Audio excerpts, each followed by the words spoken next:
So here we have the BMW 220i convertible on a 15 plate.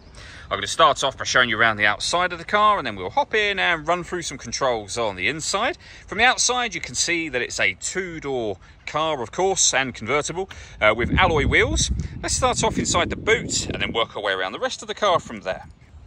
As we approach the back of the car, you can see we have reversing sensors, plenty of boot space as well. Okay, so we're just going to work our way back around to the front of the car, and then we'll hop in and run through some controls on the inside. But now that we've done a full circle of it, you can see it's in excellent condition the whole way round. Just briefly before we climb in, I think it's well worth seeing the interior from this exterior point of view. There's plenty to run through on the dashboard, so let's hop in and we'll do that right now. Okay, now that we're inside the car, we're going to start with the dials. On the left-hand side, we have the speedometer and fuel gauge. On the right-hand side, the rev counter. In the middle at the bottom, you can see the total miles of the car. They are only 15,515, so very low mileage for the car's age. You can change the information displayed above that by pressing a button on the end of the indicator stalk.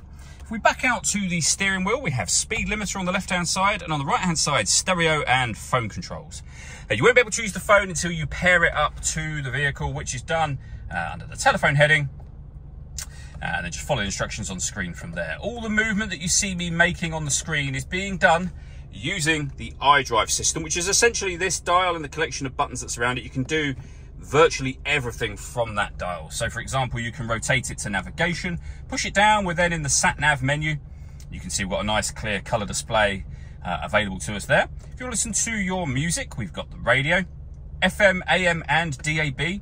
And then to listen to your own music, you go to the multimedia heading. We've got a CD player, but you can also plug in external devices, including streaming your music wirelessly via Bluetooth audio.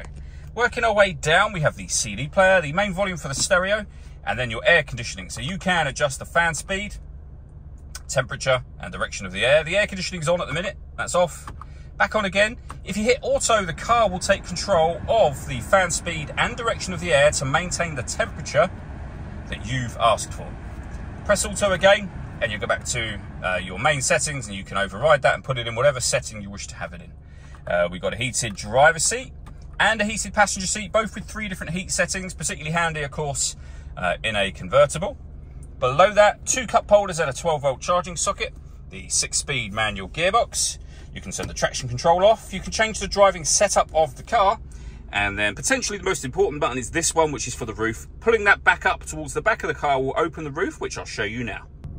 Okay, so the finger's now on that button. First thing that happens is the windows will all go down, as you can see, and then the roof will go back. It's a particularly quick roof operation. You'll see the tailgate open at the back of the car. Once that's done, the tailgate itself, or I should say the roof itself, will fold down into that tailgate section, and it's as quick as that. All that leaves me to say is thank you for taking the time to watch this video. If you'd like to come and see the car for yourself and have a test drive, please feel free to give us a call here at Mach 1 Cars. We'd love to hear from you soon.